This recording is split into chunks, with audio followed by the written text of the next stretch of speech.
Sir autobiographical মানে তো হচ্ছে মনে হচ্ছে মানে আত্মজীবনীমূলক কাহিনী। হ্যাঁ, এটা দেখো বায়োগ্রাফি, আরেকটা হচ্ছে অটোবায়োগ্রাফি। হুম, বায়োগ্রাফিটা হচ্ছে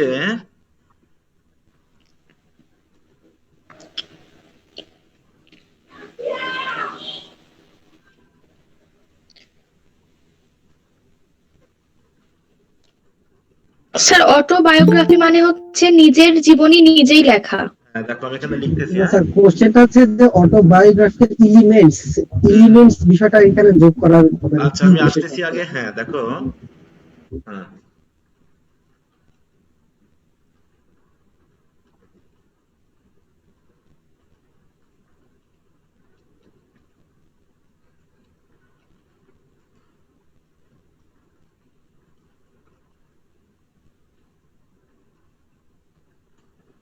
এটা হচ্ছে বায়োগ্রাফি হচ্ছে একজনের জীবনী অন্য একজন ব্যক্তি লিখবে। হ্যাঁ, একজন ব্যক্তির জীবনী যদি অন্য কেউ লিখে থাকে সেটা হচ্ছে জাস্ট বায়োগ্রাফি হবে।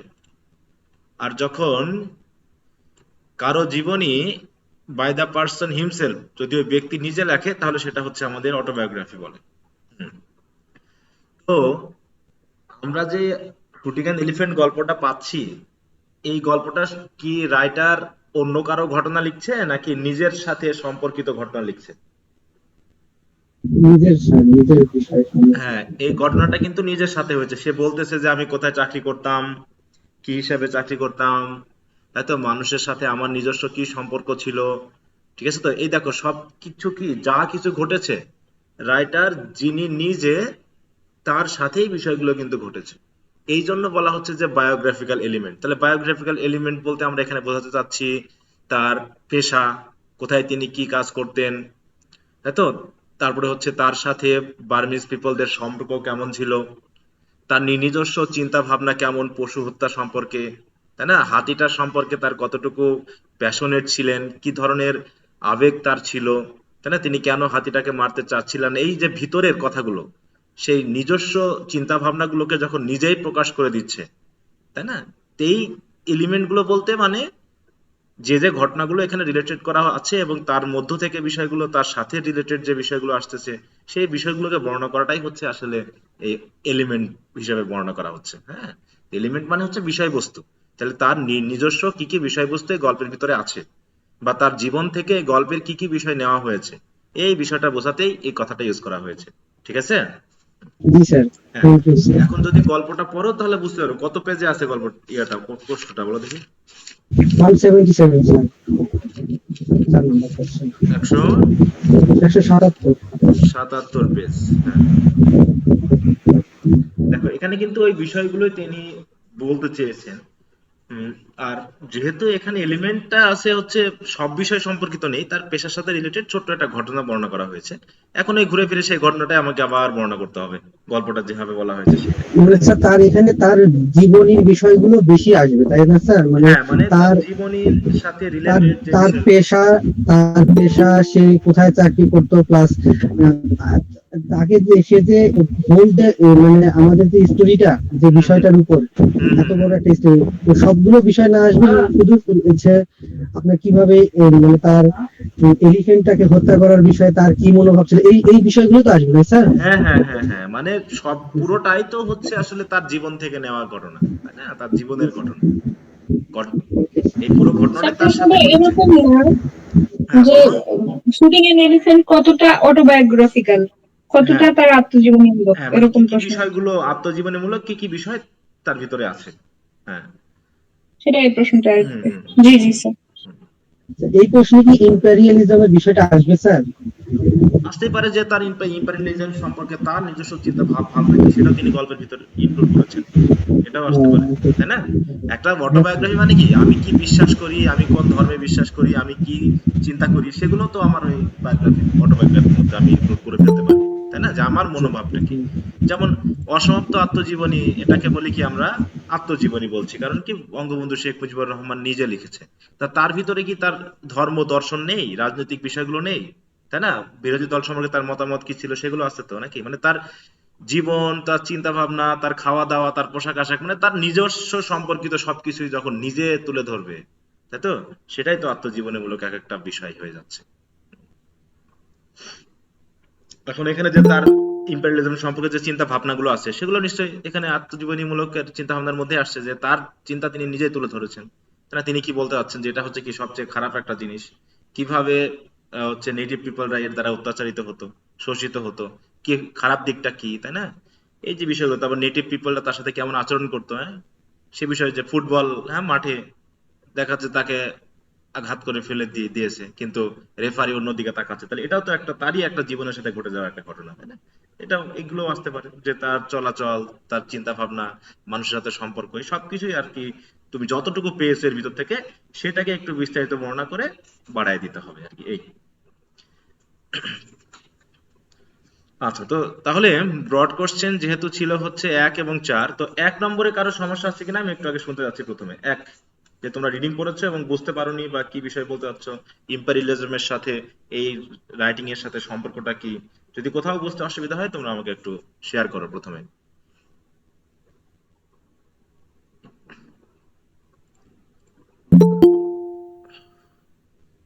আহ হান্নান, মিস্টার হান্নান। জি স্যার। হ্যাঁ, পড়েছো তো নাকি? জি স্যার। আচ্ছা, কোনো সমস্যা আছে 1 নম্বর কোশ্চেনে? সবাই তো না স্যার, চুপচাপ। ঠিক আছে। হ্যাঁ, সবাই চুপচাপ, তো একটু জিজ্ঞাসা করে দেখি। তারপরে হচ্ছে হ্যাপি সাহা। জি স্যার। হ্যাপি সাহা, শুনতে পাচ্ছ আমার কথা? আচ্ছা, যাও। সুমন চন্দ্র, জি স্যার। পড়েছো তো নাকি? হ্যাঁ, জি স্যার। হ্যাঁ জি স্যার, করেছি। কোনো সমস্যা নেই। আচ্ছা, তাসমিয়া শান্তা। না স্যার, আমার যে সমস্যা তার বিবরণ থাকতে চাচ্ছে। আচ্ছা, Tasmia. Yes sir, yes sir শুনছি। হ্যাঁ, বলো কোনো সমস্যা আছে কিনা। না স্যার, আমি তো হচ্ছে মানে দুইটা আপনি যতটুকু পড়া দিয়েছিলেন ততটুকু পড়ছি, তার মধ্যে কোনো সমস্যা পাই নাই। আচ্ছা, মানে ভেরি গুড, তাহলে এছাড়া আপনি যে গত ক্লাসে যে ইটা পড়েছেন ওইটা আমি এখনো দেখি নাই, মানে রবি হ্যাঁ, আমি একটা, স্টোরিটা পড়েছেন। হ্যাঁ, আমি আমার ওই যে যেটা ওই ভিডিওটাকে আমার কেটে সেটা করতে হবে, ডাউনলোড করতে হবে, কারণ ওটা আমি আপলোড দিয়েছিলাম ইয়াতে, হ্যাঁ, আপলোড দেওয়ার পর ওটাকে আবার জি কপিরাইট ক্লেম ধরেছে, হ্যাঁ, ইয়াতে, কারণ ওটা ভিডিও ছিল দেওয়া, ওই জন্য ওটাকে আমাকে আবার ডিলিট করে দিতে হয়েছে। তো আমি আবার আগের যে ভিডিওটা ছিল সেটা দিয়ে দিয়েছি, তো প্লিজ তোমরা একটু ওটা দেখে নিও। হুম, স্যার। পরবর্তী ওটা কেটে আমি আবার ডাউনলোড দিব, এই আপলোড করে দিব। আচ্ছা, নাইমা ইসলাম। জি স্যার। আচ্ছা, এবার আসি 4 নম্বর, মানে 1 নম্বর কোশ্চেনে আশা করি ধরলাম যে তোমাদের কোনো সমস্যা নেই, কারণ কারোর কোনো রেসপন্স আমি পাইনি। তাহলে 4 নম্বর কোশ্চেনে একটু কার সমস্যা ছিল জানো, শিফাত, তাই তো? জি হ্যাঁ, স্যার, জি স্যার। শিফাত একটু বলেছে। তো বাকি তোমাদের কোনো কথা যদি থেকে থাকে সেটা আমাকে একটু শেয়ার করো। 4 নম্বর কোশ্চেন। স্যার, হুম, হুম। স্যার আমারও 4 নম্বর সমস্যা ছিল, মানে আচ্ছা, আমার যে বন্ধু বলে দিয়েছে। আচ্ছা, আচ্ছা, ভেরি গুড। হুম, হুম।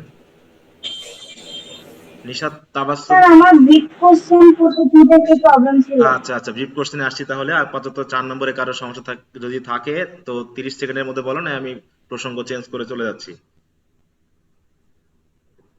আচ্ছা, তা তুমি তোমার ব্রিফ কোশ্চেন বলো, কত পেজের, কত নম্বর বলো দেখি, নিশাত। স্যার 169 পেজের 42 নাম্বার। 169, 169, স্যার কত নম্বর? 42। 42, ওকে। এখানে প্যারাডক্স জিনিসটা কি বুঝতেছি? প্যারাডক্স কি জিনিস, তাই না? প্যারাডক্স কি জিনিস? প্যারাডক্সিক্যাল ওয়ার্ড বলা হয়।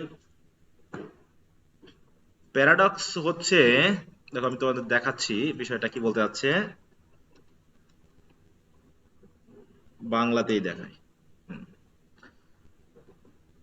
দেখো, এটা আমি মনে হয় ভিডিওতে দিয়েছি সেটা। এইখানে দেখো একটা কথা বলা হচ্ছে, আপাত বিরোধী হইলেও সত্য। এরকম একটা উদাহরণ আমি এর আগে বলেছিলাম, সেটা হচ্ছে sweet is the adversity of life. মানে এটা যদি আমরা সাজিয়ে লিখি তাহলে তেমন মানে হচ্ছে এরকম, adversity of life is sweet, মানে এটার বাংলা কি বলো দেখি? Adversity of life is sweet, এটার বাংলা কি হবে? এটা স্যার মিষ্টির ক্ষতিকর প্রভাব স্যার, না? না, তা নয়। জীবন অ্যাডভার্সিটি অফ সুন্দর। লাইফ, জীবনের শাসনতা, জীবনী হচ্ছে হ্যাঁ বলতেছে জীবনের প্রতিকূলতাই হচ্ছে আসলে মিষ্টি, বুঝতে পারছো? তার অ্যাডভার্সিটি, অ্যাডভার্সিটি মানে কি? প্রতিকূলতা। জীবনের যা কিছু খারাপ, যা কিছু প্রতিকূল, সেটাই আসলে মিষ্টি। রাইটারের কাছে মনে হয়েছে যে জীবন যদি স্বাভাবিক চলে তাহলে সেই জীবনটাকে রাইটারের কাছে ভালো মনে হয়নি, ঠিক আছে তো? বরং জীবনটা যদি প্রতিকূল হয় তাহলে সেটা আমাদের কাছে আসলে খুবই আকর্ষণীয় হতে পারে। তাহলে এটা কিন্তু আমাদের প্রচলিত মতের বিরুদ্ধ, তাই না? যে আসলে কেমন হলো কথাটা, যে খারাপ জিনিস আবার কেমন করে মিষ্টি হয়, হ্যাঁ, প্রতিকূল জিনিস কেমন করে মিষ্টি হয়। কিন্তু যখন আমরা দেখি যে আমাদের হাতে কোনো কাজ নাই, হ্যাঁ, আমাদের জীবনটা একদম স্থির হয়ে আছে, তখন কিন্তু আমাদের ভালো লাগে না, কেমন যেন একটু বোরিং লাগে। কিন্তু যদি আমাদের হাতে অনেক কাজ থাকে, ব্যস্ততা থাকে, হ্যাঁ, সমস্যা থাকে, তখন আমরা অনেক জিনিস একসাথে করি, তখন একটা গতি থাকে, সেই গতিটাকে রাইটার মনে করছে মিষ্টি। হ্যাঁ, দেখো তাহলে প্যারাডক্স হচ্ছে এমন একটা কথা যেটা আসলে শুনতে আমাদের কাছে প্রথমে একটু মানে খারাপ লাগলেও বা আমাদের প্রচলিত মতামতের বিরুদ্ধ হলেও কিন্তু আসলে কথাটা বাস্তব। তাহলে আমি যদি এখন এই কথাটা বলতে চাই যে dishonesty is the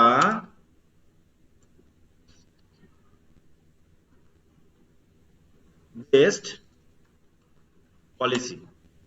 Honesty is the best policy, এটা আমরা জানি, কিন্তু dishonesty is the best policy এটাকে যদি আমরা একটু বিবেচনা করতে যাই তাহলে কেমন? প্রথমে শুনতে আমাদের একটু খারাপ লাগছে, dishonesty is the best policy। তাহলে মনে করি আমি জাস্ট একটা উদাহরণটা বললাম, কিন্তু এই কথাটাকে যদি আমরা এখন একটু ব্যাখ্যা করি বা হচ্ছে আমাদের বাস্তব জীবনে নিয়ে আসি, এগুলো ভাবার পর মনে হবে যে না, জীবনে তো honesty is the best policy হলেও এই পলিসিটা কেউ কাজে লাগাচ্ছে না, বরং সবাই এই পলিসিটাই কাজে লাগাচ্ছে। অতএব যেহেতু এই পলিসিটা কাজে লাগাচ্ছে তাহলে এটাকে সবাই বেস্ট বলে মনে করছে। হ্যাঁ, তাই এটা কি প্রথম একটু স্ববিরোধী মনে হচ্ছে যে আমাদের কথাবার্তার মধ্যে কি আমাদের একটু বিরোধিতা চলে আসলো, কিন্তু যখন আমরা আসলে বাস্তবতার সাথে বিবেচনা করে দেখতেছি তখনই দেখলাম যে না, আসলে কথাটা ঠিক। হ্যাঁ, তো প্যারাডক্স বলতে এরকম একটা বিষয়কে আমরা আসলে বুঝি, ঠিক আছে তো? দেখো এইখানে এই কথাটা বলা হচ্ছে, দেখুন 42 নম্বর, যে paradox is a contradictory statement that may actually be true. Contradictory প্রথমে আমাদের কাছে বিরোধী মনে হচ্ছে, হ্যাঁ, ভিন্ন মনে হচ্ছে, কিন্তু আসলে বাস্তবে সত্যি। কোন উদাহরণটা এখানে দেওয়া হয়েছে? When the white man turns tyrant, যে একজন ব্যক্তি যখন অত্যাচারী হয়ে ওঠে, একজন ব্যক্তি যখন অন্যকে অত্যাচার করে, তখন আসলে ওই ব্যক্তি যে ওই যাকে অত্যাচার করছে তার স্বাধীনতা নষ্ট করছে তা নয়, বরং সে তার নিজের যে স্বাধীনতা সেটাকেই সে যেন নষ্ট করছে। তাহলে কথাটা শুনতে আমাদের কাছে কেমন একটু খারাপ লাগলো, যে যে ব্যক্তি অত্যাচার করে তার স্বাধীনতা কিভাবে নষ্ট হয়, তাই না? তাহলে এই যে ব্যাপারটা, তাহলে এটা আমাদের কাছে একটু বিপরীত মনে হলেও রাইটার যখন আমাদেরকে বোঝানোর চেষ্টা করলো বিষয়টা, তখনই আমরা বুঝতে পারলাম যে না, কথাটা তাহলে ঠিক আছে। তো এই যে এই বিষয়টাকে আসলে প্যারাডক্স বলা হচ্ছে। হ্যাঁ, বুঝতে পারছো তো নিশাদ? জি স্যার, বুঝছি। আচ্ছা আচ্ছা, স্যার 4 নম্বরে আরেকবার যেতে হবে একটু, সরি স্যার, পরে আচ্ছা বললাম। সমস্যা নেই। নিশাতের আরেকটা ছিল, একটাই কি তোমার ব্রিফ কোশ্চেন? আরেকটা ছিল বলছে, দুইটা বলছিলা? স্যার একটাই বলছি। আরেকটা বলছিলা, আচ্ছা ঠিক আছে, তাহলে আমি চলে যাচ্ছি 4 নম্বর কোশ্চেনে। হ্যাঁ, তামান্না। স্যার 4 নম্বরে 3 নম্বর প্যারাটাতে দেখেন ওই যে শুয়েল এলিফ্যান্টের ইয়াটা দিয়েছে আর কি, ইনফরমেশন গুলো যে মানে কোথা থেকে নেওয়া হয়েছে কি, হয়েছে। মানে তুমি বলতে চাচ্ছো এটা তোমার দেওয়া লাগবে কি লাগবে না, এই তো নাকি? হ্যাঁ হ্যাঁ, জি স্যার, এতগুলো ইনফরমেশন এক্স্যাক্টলি। তোমার দেওয়ার দরকার নেই, তুমি সোর্সটা দিতে পারো যে এটা আসলে কোথা থেকে নেওয়া হয়েছে, সেটা তুমি দিতে পারো, কিন্তু এতগুলো কথা এখানে দেওয়ার দরকার নেই। আর যদি কেউ মনে রেখে দিতে পারে তাহলে তো বেশি তথ্য দিলে তো আর সমস্যা নেই, তাই না? বেশি তথ্য দিতে পারলে ভালো, কিন্তু যদি তোমার মনে হয় যে না এগুলো আমার দিব না, তাতে কোনো বিশেষ ক্ষতি হচ্ছে না। Okay sir. আচ্ছা। স্যার আরেকটা কোশ্চেন ছিল, এই যে মনে করেন স্যার আমি আমার লেখাটা কি সুন্দর করার জন্য স্যার আমি যদি বই থেকে কোনো কোটেশন লিখতে চাই স্যার, হ্যাঁ, সেটা কি আমি কালার পেন দিয়ে লিখতে পারবো স্যার? মনে করেন নীল কালি দিয়ে লিখলাম, কালার বলতে তুমি দেখুন, অবশ্যই ব্লু পেন ইউজ করবা, নীল জি colour sir, G use sir, করতে পারো। হ্যাঁ স্যার, ওটাই বলছিলাম। তবে ইয়া কালার, অনেক সময় অনেকে ইয়া কালারটা ইউজ করে, মানে যে বলবো পেন না ইউজ করে, মানে পেনই তুমি পেন ব্লু ইউজ করো, কিন্তু অনেক সময় ওই যে কি বলে জেল সিগনেচার জেল, পেনের মতো ওটা ইউজ করে, এতে খাতার কি হয় আর পরের পেজে চলে যায়, মানে ইয়া জি ভিজে স্যার, যায়, পরের পেজ থেকে দেখা যায়, হ্যাঁ এতে হ্যাঁ, আরো খারাপ লাগে দেখতে, অতটা দরকার নেই। আর আমার মনে হয় যে এটা এটা আমি করতে মানে ঠিক একটা প্রিফার করি না, এই কারণেই যে তোমাকে সময়ের জন্য, যেহেতু তোমার একটা গতি নষ্ট হবে, তুমি বারবার পেন চেঞ্জ করবা, এই চেঞ্জ করবা, এই জি জন্য স্যার, তোমার সময় নষ্ট হবে, তাই না? আমার মনে হয় জি এই স্যার, জন্য তুমি জাস্ট ব্ল্যাক যে কালার থাকবে, পেন থাকবে, ওটা দিয়ে তুমি একটু স্কেল ধরে আন্ডারলাইন করে দিবা, তাতে মনে হয় ওকে বেটার স্যার, হবে। ওকে স্যার, বুঝতে পারছো? তা নাহলে তুমি একটা কলম চেঞ্জ করবা, করলে আরেকটা নিবা, মানে তোমার দেখবে একটা সময় নষ্টের ব্যাপার আছে, কারণ অনেক লিখতে হবে, অনেক লিখতে হবে। তোমার 4 ঘন্টাতেও মনে হবে যেন হচ্ছে না, আরো দরকার ছিল সময়। অতএব সময় নষ্ট না করে তুমি যদি মনে করো, আর কোটেশনের বিষয়গুলো অবশ্যই খেয়াল রাখবা, কিছু কিছু কোটেশন তোমরা একদম মুখস্থ করে ফেলবা, ঠিক আছে? তো আমি যে কিছু কিছু লাইন তোমরা এখানে আমি যখন ইম্পর্টেন্ট বলেছি, তোমরা সেগুলোকে একটু দেওয়ার চেষ্টা করবা, আর যদি বইয়ে তোমাদের এখানে দেওয়া থাকে সেগুলো তো অবশ্যই খেয়াল করে রাখবা। হ্যাঁ, তবে বেশি কোটেশন মুখস্থ করার দরকার নেই, কারণ তুমি একদম সবকিছু দিতে মানে পারবে না, তখন দেখা যাচ্ছে একটা জগা খিচুড়ি বেঁধে যাবে। হ্যাঁ, যতটুকু গুরুত্বপূর্ণ দু একটা লাইন দেওয়া যায় তোমরা একটু দেওয়া, তবে কোটেশন দিতে পারলে ভালো আর কি, যতটুকু দু একটা যদি দিয়ে এবং সেটাকে ব্যাখ্যা করে দেওয়া যায় তাহলে অবশ্যই ভালো। হুম, আচ্ছা, তো ঠিক আছে। আর কারো কোনো কথা নেই?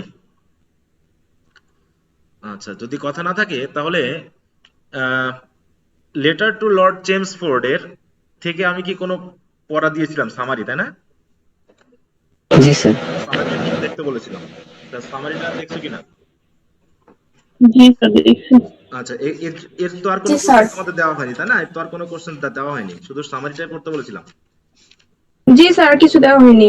আচ্ছা আচ্ছা, তো সামারিতে কারো প্রবলেম আছে কিনা একটু আমার সাথে শেয়ার করতে পারো, যে স্যার সামারিতে কত লাইন বা কোনো কিছু?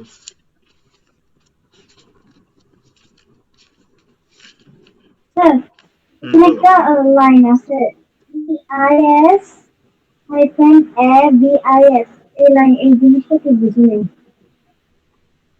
মানে তুমি কোথায় বলছো? তোমার কথাটা আমি ক্লিয়ারলি বুঝতে পারছি না, তুমি একটু আমাকে বলো আবার। সামারি থেকে বলছো তুমি? সামারি না তুমি টেক্সটে বলছো? জি স্যার, 10 নম্বর লাইনে আছে। সামারির 107 সাম্মানিতে পেজ, স্যার, 107 পেজ 10 হ্যাঁ 10 নম্বর লাইন আছে। আচ্ছা, তুমি আবার পড়ো। Very significant BIS. ভিসা ভিস এটা,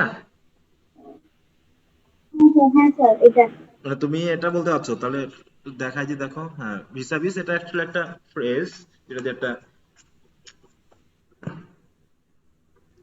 দেখো, ভিস ভিস এর মিনিংটা কি?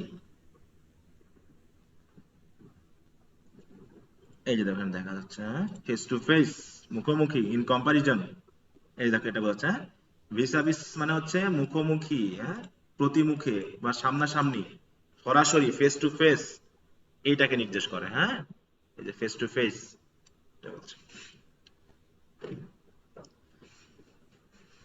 ঠিক আছে? এখানে সাবজেক্ট কি বলছে? The Indians as British subjects war made to appear as very significant vis-a-vis the power of the রাজ। হ্যাঁ, রাজার পাওয়ারের সামনে, মুখে, মানে সম্মুখে বা প্রতিমুখে ব্রিটিশ ইন্ডিয়ান যারা ছিল তাদের যে অবস্থা, সেই অবস্থাটা ছিল হচ্ছে কি, খুবই ইনসিগনিফিক্যান্ট, মানে তুলনায়, ইন কম্পারিজন যেটাকে বলছি আমি। হ্যাঁ, যে ব্রিটিশ রাজের ক্ষমতার তুলনায় ইন্ডিয়ান যে ব্রিটিশরা ছিল বা নাগরিকরা ছিল, ইন্ডিয়ান নাগরিকরা, তারা আসলে খুবই গুরুত্বহীন, হ্যাঁ, মানুষে বা ইনসিগনিফিকেন্ট হিসাবে পরিণত হয়েছিল বা মনে হয়েছিল, এই ব্যাপারটা বোঝাচ্ছে বাংলা। হ্যাঁ, আচ্ছা, আর তাহলে আর কারো কোনো সমস্যা? জেরিন? জি স্যার। আচ্ছা, পড়েছো তো নাকি? পড়াশোনা হচ্ছে? জি স্যার, পড়েছি স্যার। আচ্ছা, ভেরি গুড। এখন তাহলে আমি তোমাদের কয়েকটা কোশ্চেন দিই। হ্যাঁ, আমি আজকে কি বার? তোমাদের আমি বলেছি কবে বন্ধ দিব? স্যার আজকে সোমবার। আজকে সোমবার, তাই তো? আমি স্যার 28 তারিখে বলেছেন, 28 মানে তারিখ, 28 তারিখ থেকে 28 তারিখ পড়ায় ছুটি দিব, থেকে তাই তো? হ্যাঁ, 28 তারিখ পরে ছুটি দিব না তার আগে, মানে 28 তারিখ থেকে বলতে চাচ্ছি। মানে আর একদিন স্যার ছাড়া আমাদের হবে। তো মানে আজকে পড়লে 27 তারিখ ডেট। হ্যাঁ হ্যাঁ, 27 তারিখ ডেট। হ্যাঁ, তাহলে 27 তারিখে পরে ছুটি দিব, এই তো। হুম। জি স্যার। আচ্ছা, তাহলে আমি আসলে তাহলে আর নতুন যে সাবজেক্টটা ধরতে চেয়েছিলাম এটা আমি আপাতত ধরছি না, কারণ মাঝখানে একটা বন্ধ দিব তোমরা। এই জন্য আমি আপাতত তোমাদের যতগুলো প্রোজ পড়ানো হয়েছে, তাহলে প্রোজ পড়ানো হলো কয়টা আমি শুনি একটু। মোট হলো কয়টা বলো তো? স্যার 8টা। 8টা। যত আচ্ছা 8টা হয়ে গেছে না, মানে হচ্ছে স্টোরি 4টা আর আমাদের প্রোজ 4টা, তাই তো? জি স্যার। জি আচ্ছা, স্যার। তাহলে এখান থেকে আমি এখন তোমাদের 3টা কোশ্চেন দিব। হ্যাঁ, 3টা কোশ্চেন দিব। এই 3টা কোশ্চেন তোমরা একদিনে পড়তে পারবে না 2টা দিব? আর দুইটা দেন। আচ্ছা, 2টা। স্যার 2টাই দেন স্যার। আচ্ছা, 2টা আমি কোশ্চেন দিব। এরপর থেকে যখন আমরা ঈদের পর আবার শুরু করব তখন থেকে আমাদের পড়ার পাশাপাশি কোশ্চেন থাকবে। হ্যাঁ, যে আমি বললাম যে এই কয়টা শুধু ব্রিফ কোশ্চেন থাকবে এক এক এক কিছুদিন, বা 2টা 3টা করে আমি দিয়ে দিব।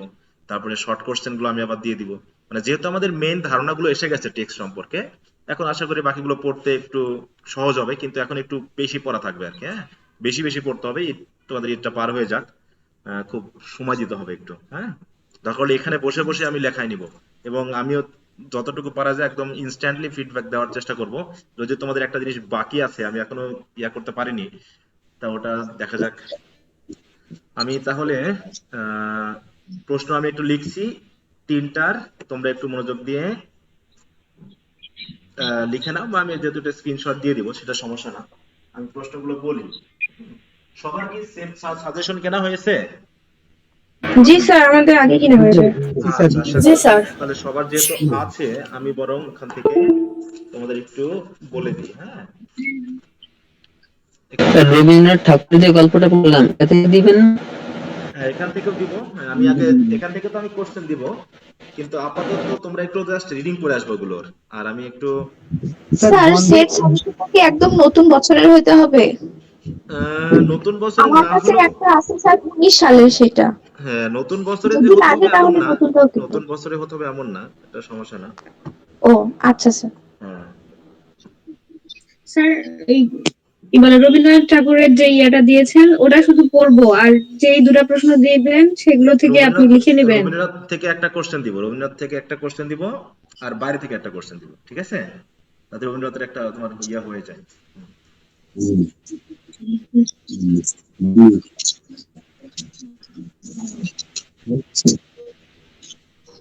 দেখো এখানে তোমাদের সেট সাজেশনে একটা কোশ্চেন আছে, ব্রড কোশ্চেন।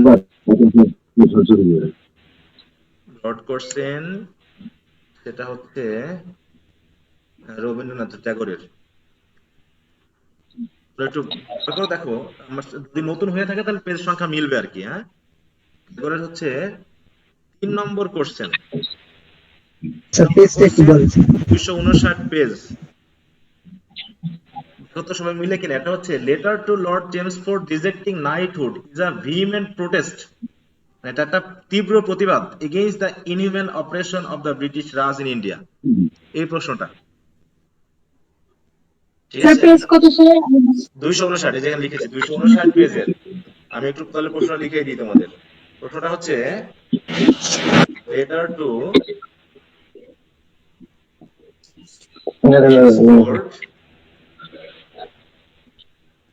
Rejecting knighthood. জিনিস খেয়াল রাখবা, যখনই প্রশ্ন লিখবা তখন এই ইনভার্টেড কমা দিবা, রাইটিং এর ক্ষেত্রে বিশেষ করে। হুম, knighthood is a vehement protest, একটা ওয়ার্ড ইউজ করা হয়েছে। কোন তা বলো তো? ভিমেন্ট স্যার। ভিহেমেন্ট মানে কি? তীব্র। তীব্র, তাই তো? হ্যাঁ,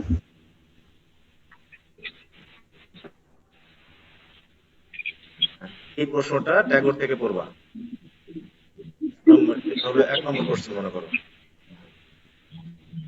আর 2 নম্বর কোশ্চেনটা এগুলো হচ্ছে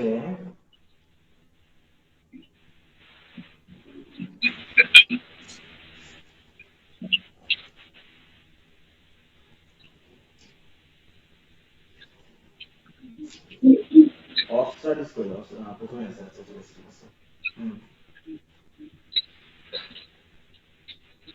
এখন থেকে হ্যাঁ অফ স্টাডিজ ওর একটা কোশ্চেনই বলা আছে যেটা আমি আগেই বলেছি খুবই ইম্পর্টেন্ট একটা কোশ্চেন 1 নম্বর হ্যাঁ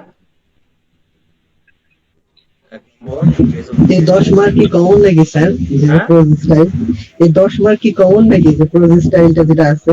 আপনি যে বলছিলেন যে অফিস টাফিস থেকে যদি কোশ্চেন প্রত্যেকবারে যেহেতু আসে, এখানে তো একটাই কোশ্চেন দেওয়া আছে। হ্যাঁ মানে এটা খুবই গুরুত্বপূর্ণ কোশ্চেন বলা যায় না একদম সরাসরি চলে আসতে পারে স্টাইল এটা একটু করে ফেলবা এই হচ্ছে দুটা কোশ্চেন তোমরা আগামী দিন পড়ে ফেলবা আগামী দিন বলতে আমরা 27 তারিখে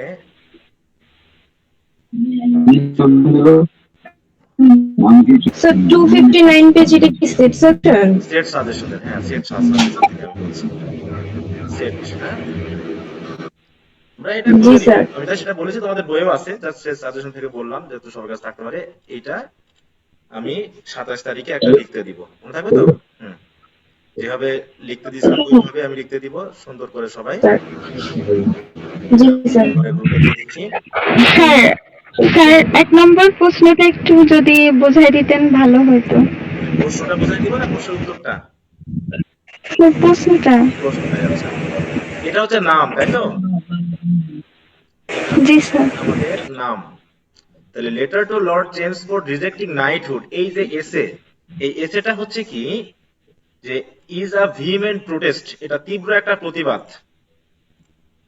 কিসের বিরুদ্ধে এগেইনস্ট দ্য ইনহিউম্যান অপারেশন তো অমানবিক অত্যাচারের বিরুদ্ধে কার অত্যাচার of the British Raj in India তাহলে ইন্ডিয়াতে ব্রিটিশ যে রাজা বা ব্রিটিশ রাজকে রিপ্রেজেন্ট করছে যে সকল ইম্পেরিয়ালিস্টিক যে পুলিশ অফিসার বা হচ্ছে রুলার্স তারা যে আছে তাদের যে অমানবিক অত্যাচার এই অত্যাচারের বিরুদ্ধে এই লেটারটি হলো একটি তীব্র প্রতিবাদ অবশ্যই একটা প্রতিবাদ তাই না কারণ একটা গিফট দিয়েছে কেউ একটা গিফট দিয়েছে সেই গিফটটা ফেরত দেওয়া মানে কি একটা প্রতিবাদ না অনেক সময় তো হয় নাকি আমরা দেখি যে একটা ছেলে যখন একটা মেয়ে বা একটা মেয়ের বা ছেলের যখন প্রেমটা ভেঙে যায় নাকি অনেক সময় এরকম হয় না দেখা যাচ্ছে তার যত চিঠি হ্যাঁ তার যত গিফট বা বক্সে করে ফেরত পাঠায় দেখা যায় না মাঝে মাঝে এটা একটা প্রতিবাদ এটা খুবই হাস্যকর স্যার। হ্যাঁ হাস্যকর না হ্যাঁ এরকম ঘটনা ঘটে তো হ্যাঁ যে সব চিঠি পত্র ফুল সব একসাথে করে পাঠিয়ে দিচ্ছে যে তোমার এগুলো জিনিস আমার দরকার নাই হ্যাঁ এরকম আর কি রবীন্দ্রনাথকে যে গিফট দেওয়া হয় সেটা রাজাকে ফেরত দেওয়া মানে কি একটা প্রতিবাদই আসলে এটা হ্যাঁ মানে অনেক সময় নীরব থেকেও প্রতিবাদ করা যায় অনেক সময় দেখা যাচ্ছে নীরব থেকে প্রতিবাদ করা যায় প্রতিবাদ মানে কথা বলে প্রতিবাদ করা যায় যুদ্ধ করে প্রতিবাদ করা যায় প্রতিবাদের অনেক মাধ্যম রয়েছে এটা তার মধ্যে একটা অন্যতম মাধ্যম মানে শিক্ষিত মানুষের প্রতিবাদ যাকে বলা হচ্ছে হ্যাঁ গালিগালাজ বেশি করব না সরাসরি সুন্দর করে কথা বলে দিব যা বলার এই কথার ভিতরেই হবে হুম কথা বুঝতে পারছো তো নাকি জি স্যার। আচ্ছা তো এখন আমি যেহেতু তোমাদের কাছে কি রিডিং স্কিলস এর বইটার সাথে আছে হ্যাঁ স্যার। সবার কাছে আছে জি স্যার আছে। আচ্ছা ওখান থেকে আমি তোমাদের একটা জিনিস আমি এখন পড়তে দিব হ্যাঁ তোমরা একটু পড়বা যেহেতু ইয়া আছে পড়ার পর আমরা কয়েকটা বিষয় নিয়ে একটু আলোচনা করব একটু আলোচনা করব বইটা হচ্ছে English reading skills K M A Bari হ্যাঁ জি স্যার সবাই সাথে নিয়েছি। নাও বইটা।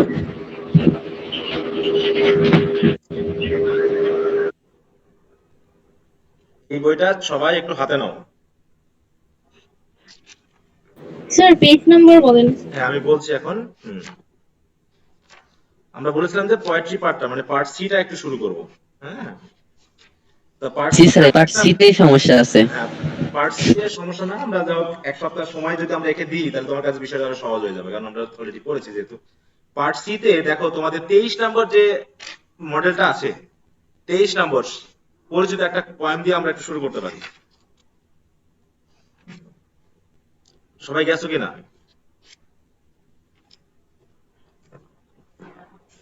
জি স্যার আসছি স্যার। হুম সি 256 পেজ 256 মডেল হচ্ছে 23, স্যার পেয়েছি সেলাই কমপ্লিট। হ্যাঁ পেজ হচ্ছে 256। কবিতাটা তো আমাদের পড়া আছে নাকি? জি স্যার। আচ্ছা, তো কবিতাটা যেহেতু পড়া আছে জি স্যার। তোমরা একটু 2 মিনিট কবিতাটা একটু দেখে নাও সবাই।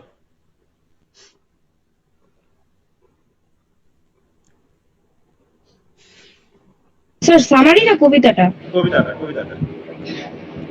পরে প্রত্যেকটা কোশ্চেন নিয়ে আমরা একটু কথা বলবো আর কি, মানে কোশ্চেন কি কিভাবে হতে পারে, টেকনিক্যাল কোশ্চেন, থিমেটিক কোশ্চেন। হ্যাঁ, তো প্রথমে একটু কবিতাটা একবার দেখে নাও, দুটো একবার পড়া আছে, তারপর একবার দেখলে আবার একটু মুখস্থ হয়ে যাবে। মানে স্যার আমার কাছে শুধু মডেল টেস্ট আছে স্যার। মডেল টেস্ট, জি স্যার। তোমার কাছে এই বইটা নাই? এটা শুধু reading skills model test with and without solution. ও আচ্ছা, না না সেটা তো এই বই না। Thanks English series. তুমি তাহলে মডেল টেস্ট বইটা বের করেছো তাই তো?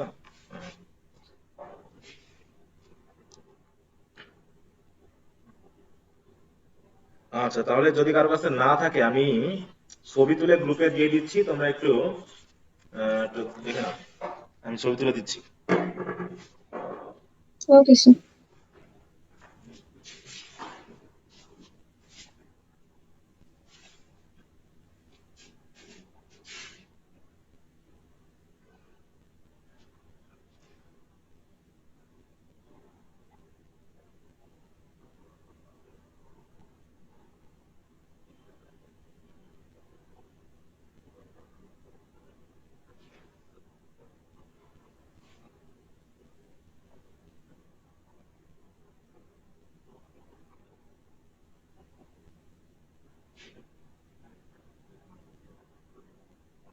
স্যার হয়েছে পড়া। দাঁড়াও, আমি একটু ছবি তুলে দিই, একটু তোমরা দেখে নাও।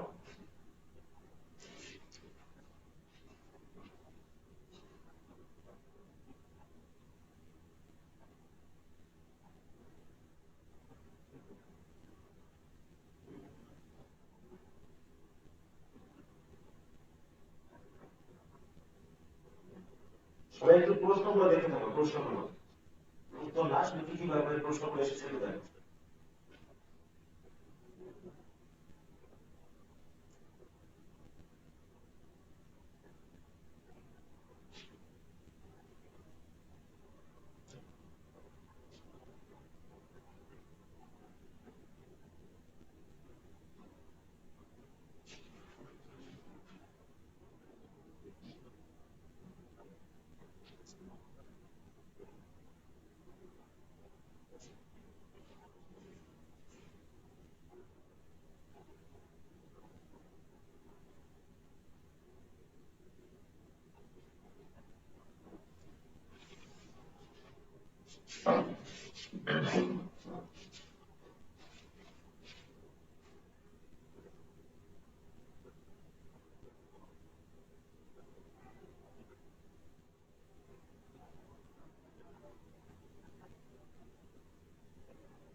আচ্ছা দেখো আমি দিয়ে দিয়েছি পিডিএফটা, হ্যাঁ একটা পিডিএফ করে দিয়েছি, তোমরা যার যার একটু দেখে নাও।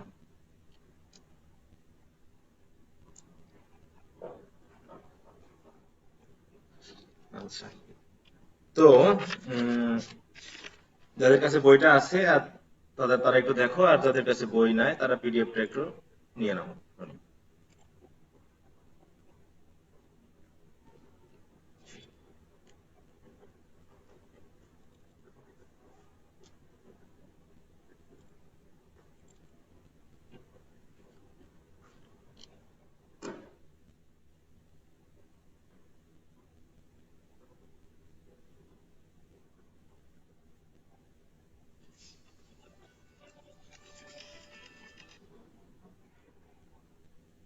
So shall I D to a summer? Shall I compare D to a summer stay? Thank you, sir. ঠিক আছে।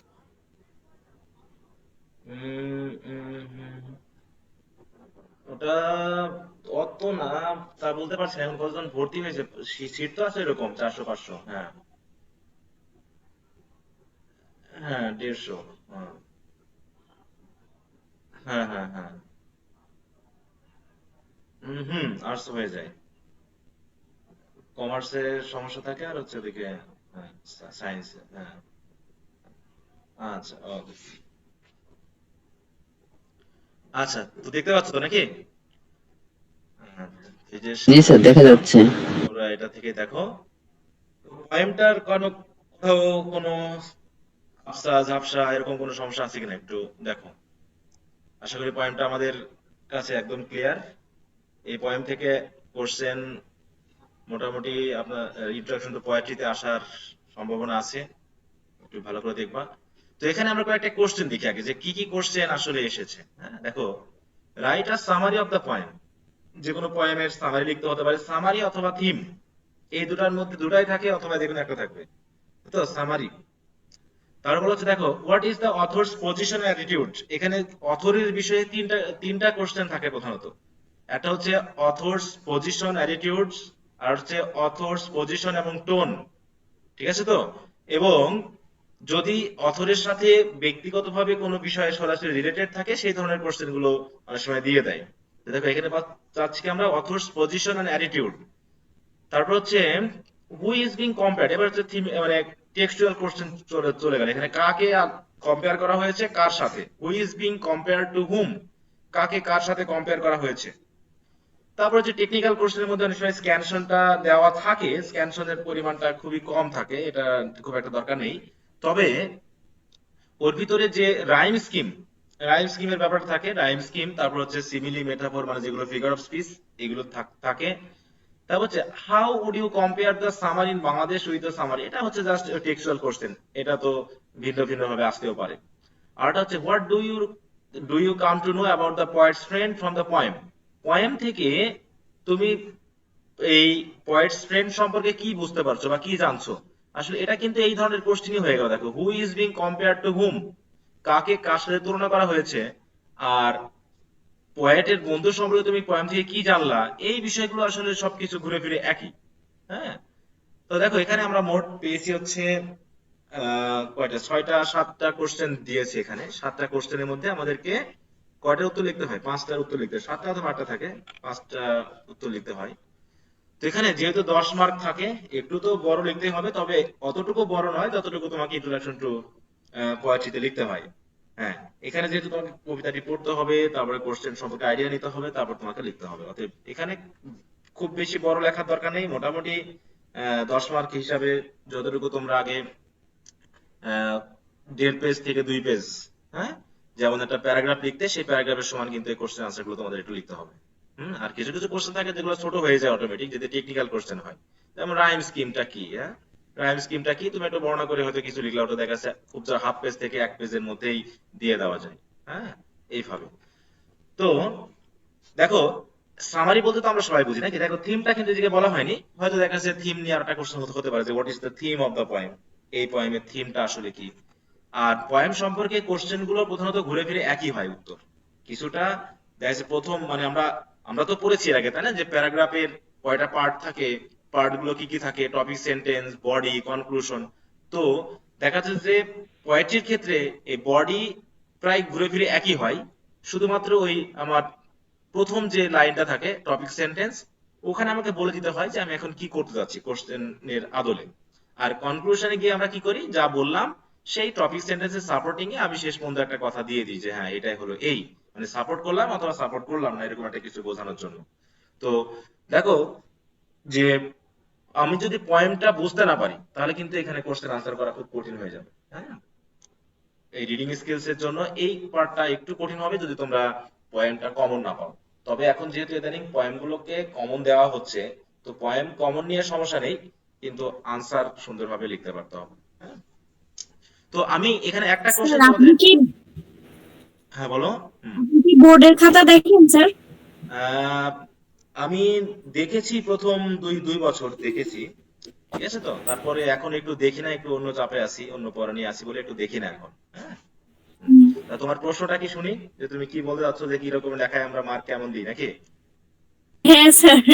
আচ্ছা, হ্যাঁ, তো সেটা হলো প্রথমত বলি যে তুমি যে একদম হাদা গাদা পেজ নিবা দিয়ে অনেক অনেক লিখবা কিন্তু তার ভিতরে কিছুই নাই, এরকম লিখলে কিন্তু মার্ক অটোমেটিক কমে যাবে। হ্যাঁ, স্যার হ্যাঁ, স্যার খাতা দেখার সময় টিচারদের সাইকোলজিটা কেমন থাকে স্যার?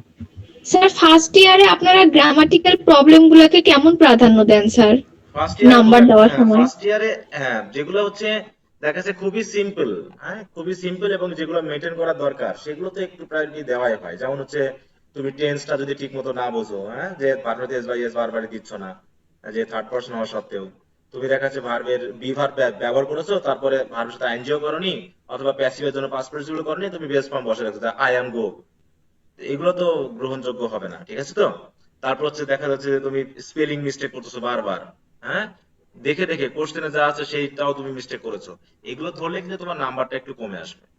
হ্যাঁ, আর সবচেয়ে ভালো হচ্ছে কি হাতের লেখা পরিষ্কার হবে, উপস্থাপনা সুন্দরভাবে গোছানো হবে। যেমন আমি সবসময় একটা জিনিস বলি যে যে কোশ্চেন তুমি লিখবা, যে পার্টের যে কোশ্চেন লিখবা, সেই কোশ্চেনের লেন্থ গুলো যেন সবগুলো একই রকম হয়। একটা তুমি দেখাচ্ছে একটা ব্রড কোশ্চেন তুমি একটা লিখেছো একদম 5 পেজ, আর একটা লিখেছো 2 পেজ, কাজ হবে? দেখাচ্ছে না 5 স্যার। পেজে তুমি আর কত মার্কই বেশি পাবা, আর 2 পেজে তুমি কত মার্ক হারালা। অতএব তুমি একটা স্ট্যান্ডার্ড করে নিবা যে আমি সর্বোচ্চ 3 পেজ প্রত্যেকটা কোশ্চেনে আমি লিখবো, বা 4 পেজ আমি লিখবো, যতটুকু আমার টাইমে কোলাই।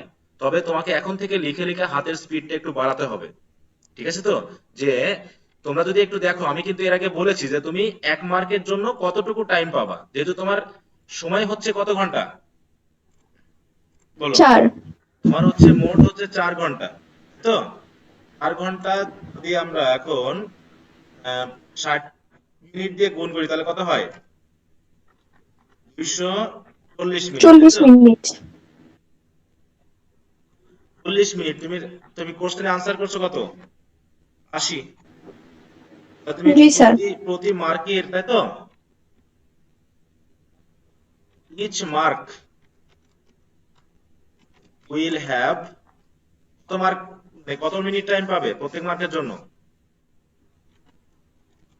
40 24, তাই তো, 3 মিনিট করে তুমি টাইম পাবে। Sir 3 minute. এখন জি তুমি স্যার। একটা 10 মার্কের একটা কোশ্চেন আনসার করবা, তাহলে তুমি এখানে কতটুকু সময় দিয়ে দিবা? নিশ্চয়ই 30 মিনিট সময় পাচ্ছ, তাই না? তো এখান থেকে তোমাকে কমপক্ষে দেখাচ্ছে যে 2-3 মিনিট তোমাকে একটু মাইনাস করে ফেলতে হবে। তুমি লিখবা হচ্ছে 27 মিনিট, বাকি 3 মিনিটে তুমি একটু রিভাইজ করবা, বানান ভুল দেখবা, এগুলো আবার দেখাচ্ছে এদিক ওদিক তাকাতাকি হয়, কথাবার্তা হয়, এই মিলে কিন্তু তোমার দেখাচ্ছে কিছু সময় কমে যায়। হ্যাঁ, তো এই জন্য এখন এই তুমি এই 27 মিনিটে মনে করো তুমি বাড়িতে এখন প্র্যাকটিস করবে যে তুমি 27 মিনিটে কত পেজ সর্বোচ্চ লিখতে পারো। মানে বেশি লিখলে ক্ষতি নাই, মানে বেশি লিখলে ক্ষতি নাই, কিন্তু একটা নির্দিষ্ট লেন্থ আছে, তার কমে লিখলে তোমার জন্য ক্ষতিকর। বুঝতে পারছো? যে তুমি মনে করো যে তুমি 27 মিনিটে 10 পেজ লিখে ফেলতে পারো, তাতে কোনো সমস্যা নাই। যে তুমি 27 মিনিটে প্রত্যেকটা 10 পেজ করে লিখে দিচ্ছ, তাতেও কোনো সমস্যা নেই, কারণ তুমি যতটুকু এক্সপ্লেন করো, কারণ এখানে কোনো নাম্বার বলা হয়নি যে কত ওয়ার্ডের মধ্যে তুমি লিখবা, মিনিমামও বলা হয়নি বা ম্যাক্সিমামও বলা হয়নি, তাই না? কিন্তু বলা হচ্ছে যে কোশ্চেনের আনসার অনুসারে তোমাকে যতটুকু লিখতে হবে তার ভিতরে যেন তোমার কোশ্চেনের সাথে রিলেটেড বিষয়গুলো থাকে। তার জন্য তোমাকে 27 মিনিটে তুমি কতটুকু লিখতে পারো? তুমি কি 2 পেজে লিখে শেষ করতে পারছো না, নাকি 3 পেজ, নাকি 4 পেজ? এটা যেহেতু একটা প্রতিযোগিতার মতো, কেউ দেখা যাচ্ছে 5 পেজ 6 পেজ করে লিখে দিচ্ছে, আর তুমি যদি মনে করো শুধু 2 পেজ লিখে আসো, তাহলে তো স্যার যখন খাতা দেখবে, যে একজনের ঠিক আগের খাতা দেখলো যে সে 5 পেজ লিখেছে একটা কোশ্চেনের, আর পরের জন্য দেখলো যে সে 2 পেজ লিখেছে, মার্ক কি একরকম হবে? একরকম কিন্তু হবে না। হ্যাঁ, তো তার জন্য তোমাকে একটা মিনিমাম একটা লেন্থ ধরে নিতে হবে, যে আমি ব্রড কোশ্চেনের জন্য, যেহেতু এই যে বললাম যে তোমার এই ইন্ট্রোডাকশন টু পোয়েট্রির ক্ষেত্রে পোয়েট্রির যে লেন্থ হবে, এখানে নিশ্চয়ই সেই লেন্থ হবে না। অতএব এখানে তুমি দেখাচ্ছে যে এইখানে কোশ্চেন আনসারটা দেখো কতটুকু হয়। যে এই যে এখানে যদি রাইম স্কিম বলে, হচ্ছে সামারি বলে, বা রাইম স্কিম যেটা বলছি, দেখো এখানে কতটুকু হবে। এইটা যদি তুমি লেখো খাতায়, তাহলে কতটুকু হতে পারে পেজ, পেজ লেন্থে কতটুকু হতে পারে হাতের লেখা অনুসারে? এক পেজ। সর্বোচ্চ 1 পেজ হবে। স্যার 3 পেজ, এইটুকু লিখতে 3 পেজ হয়ে যাবে? 2.5 পেজ মনে হয় না? 2 পেজ তো লাগবে। স্যার 1 পেজে ধরে যাবে। 1 থেকে 1.5 পেজ মনে হয় হয়ে যাওয়ার কথা। রাইম স্কিম তো স্যার কম পেজ লাগবে। দেখো 1 থেকে 1.5 পেজে কিন্তু হয়ে যাবে। এখন যদি কারো হাতের লেখা খুব ফাঁকা ফাঁকা হয়, বা অনেক যদি মোটা মোটা বড় বড় লেখা হয়, তাহলে হয়তো দেখা যাচ্ছে 2 পেজ চলে যেতে পারে, 2 পেজ ছাড়িয়ে যেতে পারে। কিন্তু আমার মনে হয় এটা যদি কারো মিডিয়াম হাতের লেখা হয়, যেটা মোটামুটি চলমান মানে ভালো, সেটা খুব জোর 1 পেজ পার হয়ে 2-3 লাইন হয়তো পরের পেজে যেতে পারে। তো হাতের লেখা কিন্তু খুবই জরুরি, খুবই জরুরি। আমি কিন্তু আবারও বলছি, হাতের লেখাকে পরিষ্কার করা খুবই জরুরি, তা না তুমি যত ভালো লেখো তোমার মার্ক অটোমেটিক কমে যাবে। আর হচ্ছে কোশ্চেনের মধ্যে কোশ্চেন একদম মানে ইয়া করে লিখবা না, একটু ফাঁকা দিয়ে লিখবা। মানে একটা কোশ্চেন লেখার পর তুমি আবার দেখা যাচ্ছে নিচে হয়তো 2-4 ইঞ্চি জায়গা আছে, তুমি সেখানে আরেকটা লেখা শুরু করছো, তেমনটা দরকার নেই। তোমার যদি হাফ পেজের মধ্যে একটা কোশ্চেন শেষ হয়ে যায়, পরের হাফ পেজে আর কিছু লেখা দরকার নেই, একটা দাগ টেনে তুমি পরের পেজে চলে যাও। আরেকটা জিনিস বলা হচ্ছে, তোমাদের কোশ্চেনে কিন্তু একটা জিনিস বলা হয়ে থাকে, এটা তোমরা খেয়াল করছো কিনা? তোমাদের কাছে যদি সেট সাজেশন থেকে থাকে, আমি তোমাদের একটু বার করতে বলছি। আমি একটু দেখে তোমাদের বলি।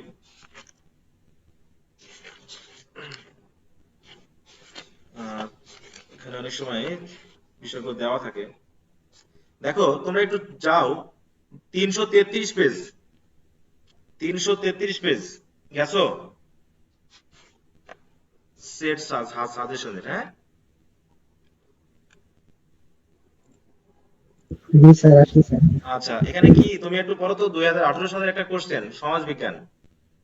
এখানে দ্রষ্টব্য বলে একটা অপশন রয়েছে, সেখানে কি বলা হয়েছে দেখো তো। প্রত্যেক বিভাগের প্রশ্নের উত্তর ধারাবাহিকভাবে লিখতে হবে। হ্যাঁ, কি বলা হচ্ছে বুঝতে পেরেছো তো? জি স্যার। তুমি যখন ক বিভাগ লিখছো, ক বিভাগের 5টা কোশ্চেন প্রথমে লিখলা, পরে দেখা যাচ্ছে যে শর্ট কোশ্চেনে 2টা লিখলা, ব্রড কোশ্চেনে 3টা লিখলা, আবার পরে গিয়ে তুমি ক বিভাগের আবার 2টা লিখলা। এরকম করে এলোমেলো করে লিখলে কিন্তু হবে না, ঠিক আছে তো? নাম্বার কাটাই দিবি স্যার। হ্যাঁ হ্যাঁ, তোমার হয়তো দেখা যাচ্ছে পরের গুলো হয়তো দেখছেই না স্যারে। অতএব প্রত্যেকটা তুমি এ বিভাগ যখন লিখতে শুরু করেছো, এ বিভাগে তুমি তাহলে পেজ ফাঁকা রাখো, তুমি যেহেতু আইডিয়া করবে যে এত পেজ আমার লাগতে পারে, বুঝতে পারছো তো? অতএব জি স্যার। বিভাগ অনুসারে যেন কোশ্চেনের লেখাটা যেন ধারাবাহিকতা ঠিক থাকে প্রত্যেকটা স্যার, বিভাগে। আর একটা বিষয়, যদি স্যার এভাবে লিখি, ক বিভাগ লেখা শেষ করার পরে সবগুলো কোশ্চেনই দেওয়ার পরে যদি আমি গ বিভাগ লেখা শুরু করি স্যার। হ্যাঁ, ওইটা বিভাগ যখন তুমি শুরু করছো তখন সেই বিভাগটাকে শেষ করো, ওকে স্যার, দ্যাটস ইট। ঠিক আছে তো? যে হ্যাঁ তুমি আগে তুমি তো ক বিভাগ পরে লিখছো, ক বিভাগ লেখা শুরু করছো, তাতে সমস্যা নেই, কিন্তু ওই বিভাগটা তুমি আগে শেষ করো। ওই বিভাগের মধ্যে আরেকটা অন্যান্য কোশ্চেন তুমি দিয়ে দিবা, সেটা কিন্তু হবে না, ঠিক আছে? স্যার যখন লিখবো তখন ক বিভাগ দিয়ে নিচে কি আন্ডারলাইন করে দিব, আর ইংরেজিতে এখন তুমি যাতে স্যার যেন বুঝতে পারে যে কোশ্চেন আনসারটা কার, কথা বুঝতে পারছো? মানে মূল কথা হলো তুমি হাইলাইটার দিলা কি দিলা না সেটা সমস্যা না, সমস্যা হলো তোমার কোশ্চেন মানে উত্তরটা যে কোন কোশ্চেনে সেটা স্যারে বুঝতে পারলেই হবে, বুঝতে পারছো? আর অনেক সময় দেখা যাচ্ছে কোশ্চেন আনসারটাকে একটু সুন্দর করে গুছিয়ে দেওয়ার জন্য সুন্দর করে অনেক সময় মার্কিং টার্কিং অনেকে করে থাকে, সেটা যদি তুমি তোমার সময়ের মধ্যে করতে পারো তাতে কোনো আপত্তি নাই। কিন্তু কোর্স ওই মানে ডিজাইন করতে গিয়ে যদি আমার সময় খেয়ে যায়, তাহলে কিন্তু সেটা ক্ষতিকর।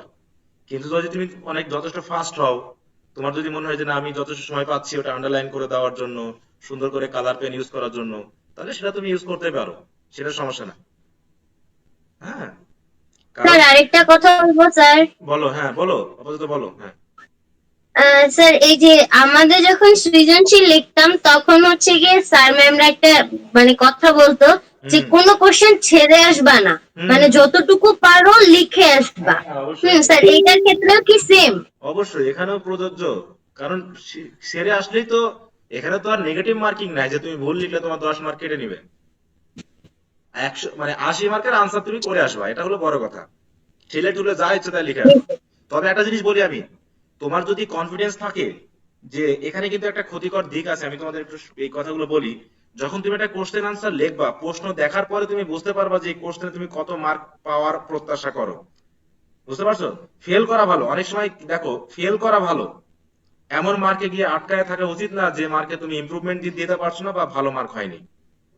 ঠিক আছে, এটা নিয়ে আমি কি তোমার সাথে আলোচনা করবো আর কি, যে এই যে সিজিপি এর যে ব্যাপারটা, হ্যাঁ, যে তুমি এমনও হতে পারে যে তুমি কোশ্চেন কেটে দিয়ে আসো যে এই এই সাবজেক্ট আমি ফেল করে যাবো, সমস্যা নাই, যদি মনে হয় যে আমি এটা ভালো পারতেছি না, কারণ এটা, স্যার এই বিষয়টাতে একটু স্যার আপনি একটু আলোচনা করে বুঝাই দিয়েন। আচ্ছা আমি ওটা একদিন আলোচনা করবো, হ্যাঁ, কারণ এখানে অনেক সময় তুমি দেখা যাচ্ছে হতাশ হয়ে পড়বে বা ঝামেলা হয়ে যেতে পারে, হ্যাঁ, তো ওই জন্য আমি ওটা বলবো যে কখন তুমি লিখলে পারে ভালো করে লেখো, না হয়তো তুমি লেখোই না, ফেল করো, তাতেও সমস্যা নেই, কারণ তুমি স্যার পরে কত গ্রেড আছে। হ্যাঁ,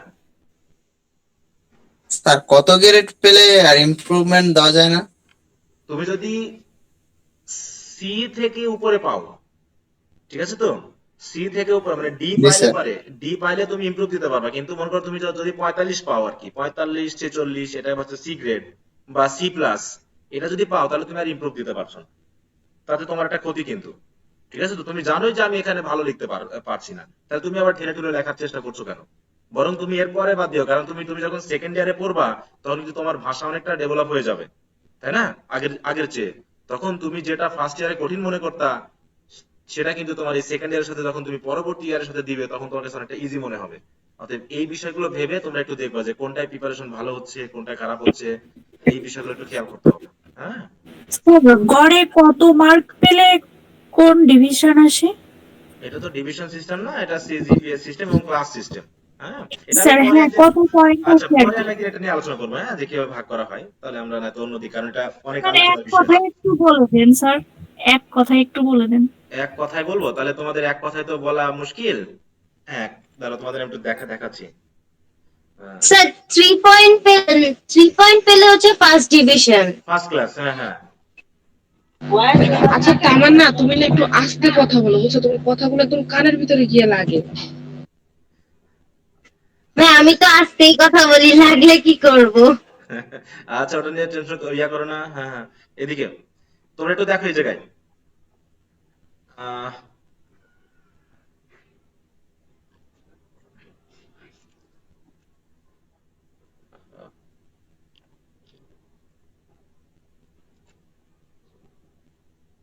এটা অনেক সময় তোমাদের সিলেবাসের সাথে দিয়ে দেওয়ার থাকে, অনেক সময় তোমরা পাও কিনা জানি না, এগুলোর সম্পর্কে একটু ধারণা রাখা দরকার। আমি একটু তোমাদের দেখা দিচ্ছি, তাহলে গ্রুপে এটা আমি করে দিব। তো কি ব্যাপার এটা? তো স্যার আমার কাছে একটা চার্ট আছে স্যার। আচ্ছা চারটা, স্যার এটা তো সিলেবাসে দিয়ে দেওয়া আছে এবং সুন্দর করে বুঝাই দেওয়া আছে। আমাদের সিলেবাসে তো দেওয়া নাই স্যার, আমাদের যেটা আচ্ছা আচ্ছা সেটা সমস্যা দেওয়া নেই, আমি নাই। একটু তোমাদের হালকা একটু দেখাই দিতে চাচ্ছি, এটা ওপেন হয়েছে, এখানে দেখো, দেখতে পাচ্ছ তো নাকি, এই যে এখানে হুম, দেখা যায়, সবাই দেখতে পাচ্ছ? জি স্যার। Yes sir. এই যে জি দেখো। স্যার। তাহলে এখানে দেখো এই যে 3 পয়েন্ট বি 60, দেখো 60 টু লেস দেন 65, এটা যদি পাও তুমি বি পাচ্ছ, মানে থার্ড, মানে 3 পয়েন্ট পাচ্ছ, সেটাকে বলা হচ্ছে ফার্স্ট ক্লাস। হ্যাঁ, তার নিচে আসছে হচ্ছে বি মাইনাস, তারপর সি প্লাস, তারপর সি, তারপর ডি। এই যে ডি হচ্ছে কি, দেখো 40 থেকে 45 এর নিচে, লেস দেন 45 মানে 40 থেকে 44 এ যদি থাকো তাহলে তুমি পাবে হচ্ছে ডি, সেখানে তোমার হচ্ছে 0.2, আর এটা পাইলে তুমি ইমপ্রুভ দিতে পারবে না, সরি ইমপ্রুভ দিতে পারবে। কিন্তু সি এখন অনেক সময় দেখা যায় সিতেও অনেক সময় দিয়ে দেয়, সিতেও দেয়, সেটা জাতীয় বিশ্ববিদ্যালয়ের উপর ডিপেন্ড করে, অনেক সময় তারা বলে অনেকে, হ্যাঁ। তো সি প্লাস পাইলে তুমি একদমই ইমপ্রুভ দিতে পারবে না। সি প্লাস মানে হচ্ছে 50 থেকে 55 নিচে, মানে 50 থেকে 54 পর্যন্ত, এটা হচ্ছে সি প্লাস। আর এফ গ্রেড কত দেখো, 40 এর নিচে পাইলে তুমি ফেল, ঠিক আছে? 40-এর নিচে মানে ইয়া সহ, তোমার হচ্ছে ইনকোর্স সহ 40-এর নিচে পাইলে তুমি ফেল। ঠিক আছে তো? এখন যদি তাই হয় তাহলে তুমি কত পাইলে পারে, মানে তুমি লিখিততে কত পাইলে পাস করবা বলো তো? স্যার 40 না 30। 33 হ্যাঁ 33 40-এর উপরে স্যার 32। হ্যাঁ, 8-এ হচ্ছে ইনকোর্সের, 8-এ হচ্ছে পাস। ঠিক আছে তো? পাস তুমি, তোমার হচ্ছে 32 যদি তুমি পাও তাহলে তোমার হচ্ছে 40। কিন্তু স্যার এখানে তো একটা ব্যাপার আছে মনে হয়। বলো কি স্যার ব্যাপার? ইমপ্রুভমেন্টে তো স্যার ফার্স্ট ক্লাস দেওয়া হয় না, মানে সাবজেক্টে এ গ্রেড দেওয়া হয় না। হ্যাঁ, এখন দেখা যাচ্ছে তুমি যখন ইমপ্রুভ করছো, তুমি তো তখন সিঙ্গেল একটা বিষয় নিয়ে যাচ্ছ, তাই তো? সিঙ্গেল, সিঙ্গেল সাবজেক্ট, জি স্যার। Single subject. হ্যাঁ, সিঙ্গেল সাবজেক্টে তোমার পয়েন্ট যেটা যোগ হবে তোমার গড়ে ফোর্থ ইয়ারে গিয়ে ওটা তোমার একটা ইফেক্ট ফেলবে, বুঝতে পারছো? এই জন্য ইমপ্রুভ দিলে জি যেটা স্যার। অ্যাড হবে সেটা তোমার জন্য কাজে লাগবে আর কি। হ্যাঁ, এটা। হুম। আচ্ছা আচ্ছা, তো যাই হোক আমরা একটু অন্যদিকে চলে গেছি হয়তো, আমি একটু আসি এদিকে ঘুরে। তো যেটাতে ছিলাম আর কি, এখানে তাহলে দেখো আমি একটা জিনিস তোমাদের এখন পড়তে বলবো, তোমরা একটু পড়বা, সেটা হলো কোনটা এখানে দেখছি না আমি, কি এই কোর্সে ছিল না নাকি? আচ্ছা যাও, তোমরা এই যে অথর্স পজিশন বলতে কি বোঝাচ্ছে, টোনটা এখানে নাই, আমরা অন্যটা যখন পড়বো তখন, কারণ বাকি কোশ্চেন গুলো তোমাদের কাছে কমন আসবে, তোমরা বুঝতে পারছো। What is author's position and attitude? Author's position এবং অ্যাটিটিউড এইটা বলতে আসলে এই কোশ্চেনটা যখন আসবে যে কোনো কবিতার ক্ষেত্রে, তখন আমরা আসলে কি বোঝাবো এটা দিয়ে? হ্যাঁ, পজিশন বা অ্যাটিটিউড বলতে আমরা কি বুঝি, মানে আমরা কি স্যার, কি লেখক নির্দেশ যে করছি? বিষয়টা লিখছে উনি হুম। কি এর পক্ষে নাকি বিপক্ষে অবস্থান করছে এটা? হ্যাঁ অবশ্যই এটা হতে পারে যে অনেক সময় বিপক্ষে পক্ষের ব্যাপারটা আসে, তাই না? হ্যাঁ, তারপরে হচ্ছে পজিশন বলতে তিনি কোন জিনিসটাকে গ্রহণ করছেন এই জায়গাতে, ঠিক আছে, কোনটাকে তিনি ফোকাস করেছেন সেই বিষয়টা। অ্যাটিটিউডসটা কি তার অপটিমিস্টিক নাকি পেসিমিস্টিক, হ্যাঁ মানে আশাবাদী দৃষ্টিভঙ্গি কিনা, নেগেটিভ নাকি পজিটিভ দৃষ্টিভঙ্গি নিয়ে তিনি আলোচনা করছেন। যেমন আমরা আহ, যদি বলি ইউলিসিস, ইউলিসিস পয়েন্টটা তো আমরা পড়েছি নাকি? এই পয়েন্টে অ্যাডভেঞ্চার সম্পর্কে রাইটারের অ্যাডভেঞ্চার মানে হচ্ছে জীবনে, জীবনকে এনজয় করতে হলে পরিশ্রম করতে হবে, নতুনকে জানতে হবে, মানে অ্যাডভেঞ্চারাস লাইফের পক্ষে কবি কি, মানে কবি কি পক্ষে আছে না বিপক্ষে আলোচনা করছেন এই জায়গায়? পক্ষে আছে স্যার। পক্ষে হ্যাঁ, ছিল স্যার। তাহলে তিনি তার পজিশনটা হচ্ছে কি এখানে পজিটিভ, হ্যাঁ দা পজিশন, এবং অপোজিট এটা হচ্ছে কি, এবং অ্যাটিটিউড আলোচনা হচ্ছে নেই। কি পজিটিভ কিসের প্রতি? To the adventurous life. আবার যদি আমরা বলি প্যাট্রিয়ট যে কবিতাটা আমরা পড়েছিলাম, প্যাট্রিয়ট কবিতাটাই, তাহলে যে প্যাট্রিয়টিক ফিলিং যেটা আছে কবির, সে প্যাট্রিয়টিক ফিলিং এর প্রতি কি তিনি পজিটিভ দৃষ্টিভঙ্গি দেখাচ্ছেন নাকি নেগেটিভ? নেগেটিভ জিনিস। নেগেটিভ ছিল স্যার। দেখো কবিতার কিন্তু শেষের দিকে তিনি কিন্তু পজিটিভ, আশাবাদী, যে আশাবাদী তো স্যার গডের কাছে স্যার। হ্যাঁ গডের কাছে, গড এটার বিচার করবেন আর কি। হ্যাঁ ভালো, আমি ভালো করেছি, মানুষ হয়তো বুঝতে পারছে না, মানুষ হয়তো এটা বুঝতে পারছে না আমি তাদের জন্য কি করেছি, but god actually has understood what have I done for the country or the people, আমি কি করেছি সেটা গড জানে এবং গড আমাকে রিওয়ার্ডেড করবে। অর্থাৎ এই ক্ষেত্রে কিন্তু আমরা বলতে পারি যে তিনি সামাজিক যে অবস্থান সেই অবস্থানের প্রতি তিনি একটা নেগেটিভ অ্যাটিটিউড দেখালেও তার যে ফল, তার যে কর্ম, তার প্রতি কিন্তু তিনি আশাবাদী দৃষ্টিভঙ্গি প্রদর্শন করেছেন। হুম, তো এই যে ব্যাপারগুলো, এই বিষয়গুলোকে তোমাকে একটু বর্ণনা করতে পারতো একটা কবিতা থেকে। হ্যাঁ, তো এইটা আমি তোমাদের একটু পড়তে বলছি আপাতত, তোমরা একটু কয়েক মিনিট সময় নাও, দিয়ে সবাই প্রথম থেকে শেষ পর্যন্ত একটু পড়ো। স্যার 1 মিনিট স্যার, অ্যাটিটিউড তাহলে এই অ্যাটিটিউড এবং পজিশন ব্যাপারটা একসাথে রিলেটেড, ঠিক আছে তো? আমি অবস্থান নিয়ে যে যে দৃষ্টিভঙ্গিতে আমি ওই জিনিসটা দেখবো, ঠিক আছে তো? পক্ষে হলে পজিটিভ দৃষ্টিভঙ্গি নাকি, আর বিপক্ষে হলে কি ওই বিষয়ের প্রতি নেগেটিভ দৃষ্টিভঙ্গি, ব্যাপারটা এরকম, ঠিক আছে? ওকে স্যার, পড়ি তাহলে, পড়ে হ্যাঁ একটু পরে দেখো, বুঝি। এখানে আসলে তাহলে তোমরা বুঝতে পারবে যে কি বলা হচ্ছে।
হুম,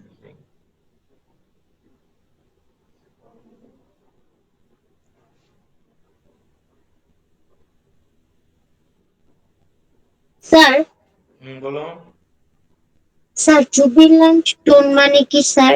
জুবিলিয়েন্ট মানে হচ্ছে উচ্ছ্বসিত, আনন্দিত, এরকম আর কি, ওকে উচ্ছ্বাস। স্যার। হুম।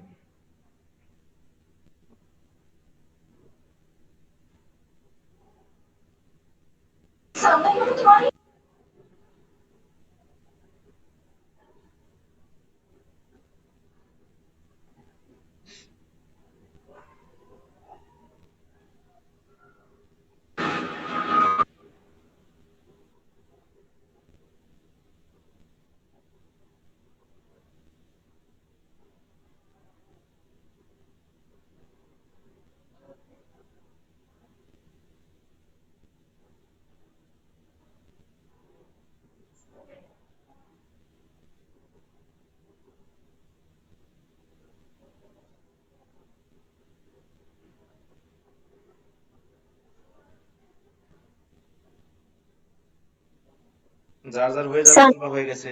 হ্যাঁ। স্যার অবলিভিয়ন মানে কি? কোন ফ্রেজটা বলো? হ্যাঁ, অবলিভিয়ন, তাই তো? জি অবলিভিয়ন স্যার। মানে হচ্ছে বিস্তৃত হয়ে যাওয়া, বিস্তৃত হয়ে যাওয়া মানে কি, স্মৃতি থেকে হারিয়ে যাওয়া। এটার ফ্রেজ আছে, সিঙ্ক ইনটু অবলিভিয়ন। হ্যাঁ, এটা ফ্রেজ আছে। তোমরা কি স্ক্রিন থেকে পড়ছো সবাই? না স্যার, বই থেকে পড়তেছি আচ্ছা, স্যার। বই থেকে আমি পড়ো। করছি স্যার। আচ্ছা, তুমি স্ক্রিন থেকে পড়ছো, তাই তো? আমি তো দেখছি। ওকে। জি স্যার। আচ্ছা।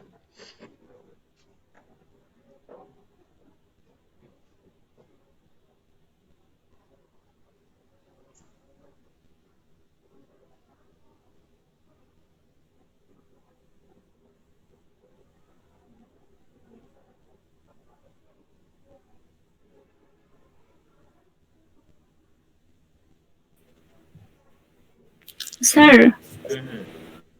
স্যার আমি লিভ নিচ্ছি, বাকিটা পরে দেখে নিব। আমার মানে এখন মনোযোগ দিতে পারছি না আর। প্রবলেম হচ্ছে? আচ্ছা, ঠিক আছে, ঠিক আছে। হুম, হুম।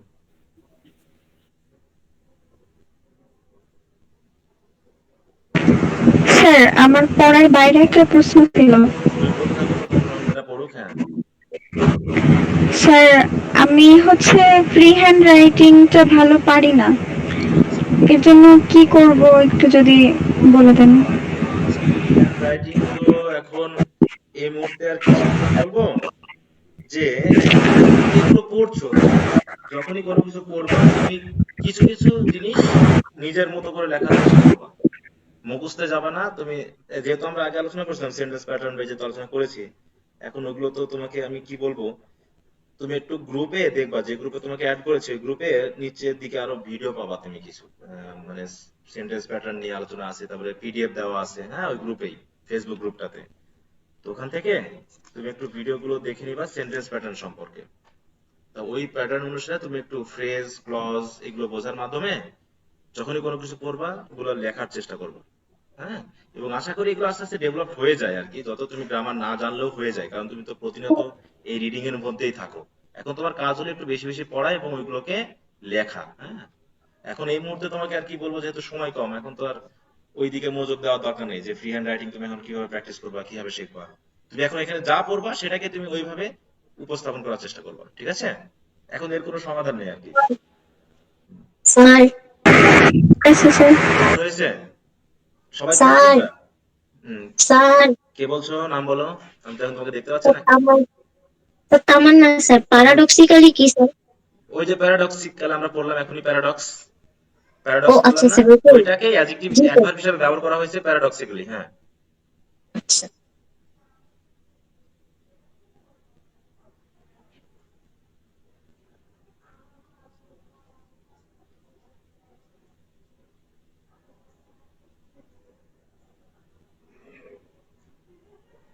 অনেক শব্দের ব্যবহার, অনেক ইয়াগুলো তোমরা আস্তে আস্তে শিখে যাবে। হ্যাঁ, যেগুলো কিভাবে ইউজ করতে হয়, কোন সেন্স ইউজ করতে হয়। স্যার, পড়া শেষ স্যার। আচ্ছা, বাকিদের সবার শেষ হয়েছে? জি স্যার, জি স্যার। হুম। তো এইখানে আসলে কাকে বলবো, শিব, মুনিরিয়া আসল লাইনে, মুনিরিয়া, মুনিরিয়া, আচ্ছা, নিতু, নাহিদা আক্তার, নিতু, শুনতে পাচ্ছ? আমার কাছে কঠিন হয়েছে স্যার, একটু বুঝাই দিন পরে। আচ্ছা দাঁড়াও, হ্যাঁ, নাহিদা আক্তার, নিতু, তুমি তো বলো তো এই জায়গায় কবির যে পজিশন বা অ্যাটিটিউডের কথা বলা হচ্ছে, এইটা আসলে কিসের প্রতি তার পজিশন বা অ্যাটিটিউড, কোন জিনিসের প্রতি? আমরা এটা যেটা পড়লাম এটা দিয়ে আসলে কি বুঝলাম যে আসলে তার পজিশন বা অ্যাটিটিউড কিসের প্রতি? স্যার এটা হচ্ছে খুবই মানে উনি অবজেক্টিভ ভাবে বুঝিয়েছিল যে,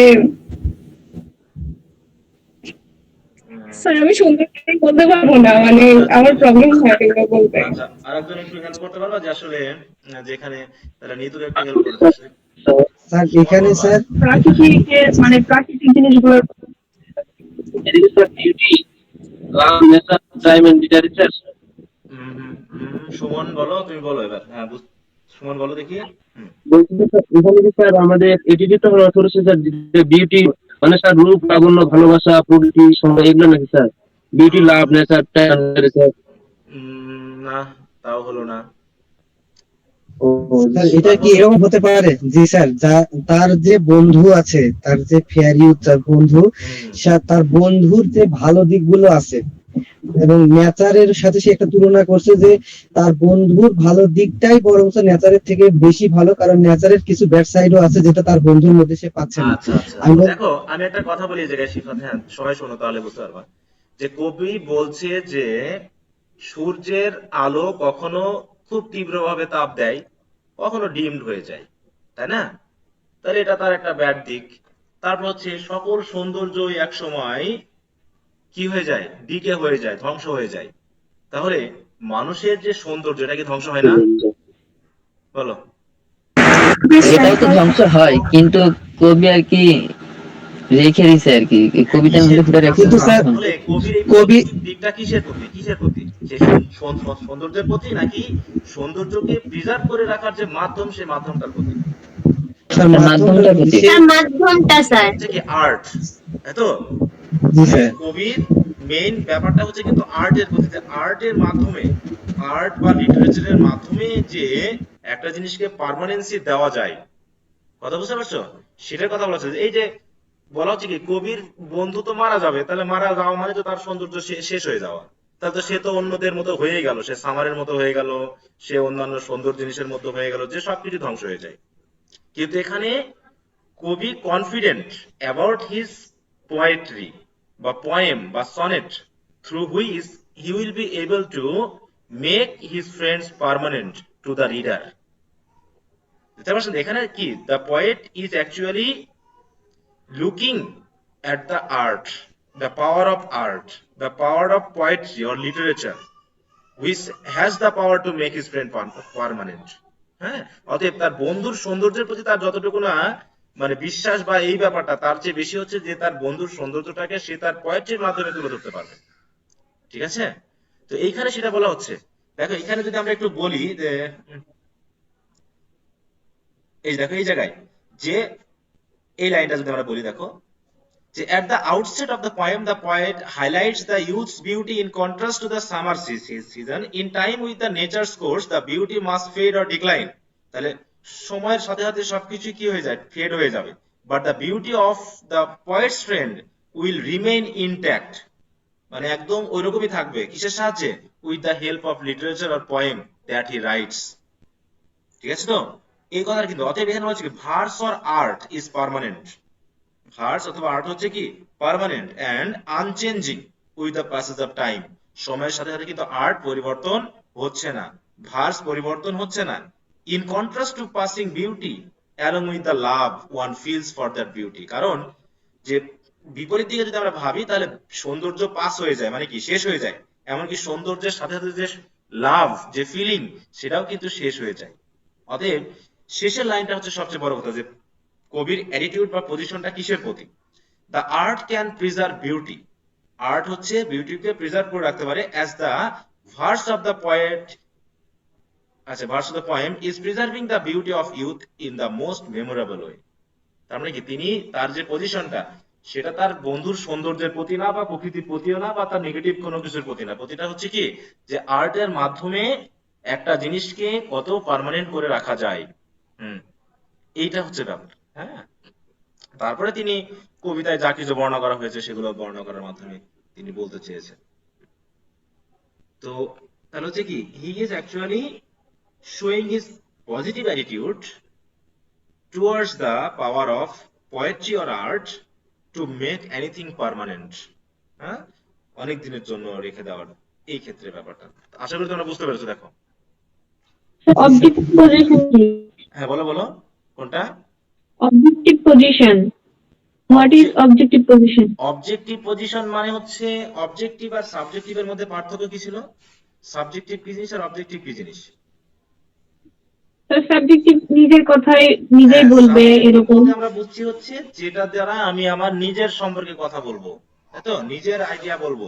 আর অবজেক্টিভ মানে হচ্ছে আমি আমার সম্পর্কে বলবো না, অন্যের সম্পর্কে বলবো। তাহলে এখানে কবি কি নিজের সম্পর্কে কথা বলছে নাকি তার ফ্রেন্ড সম্পর্কে কথা বলছে? আচ্ছা স্যার, ফ্রেন্ড সম্পর্কে সে নিজে বলছে। হ্যাঁ, সে বলছে তার ফ্রেন্ড সম্পর্কে, অতএব এটা হচ্ছে কি অবজেক্টিভ। ঠিক আছে তো? অতএব সে তার নিজের সম্পর্কে তো কিছু বলেনি, যে কবি কিন্তু নিজের সম্পর্কে কিছুই বলেনি। অতএব তিনি তাকে মানে দূরে রাখছেন মেইন ক্যারেক্টার থেকে। হ্যাঁ, অতএব এখানে আমাদের যে স্পিকার বা হচ্ছে কবি, সে হচ্ছে তাকে বর্ণনা করছে, সে হচ্ছে অন্য কোনো ব্যক্তি।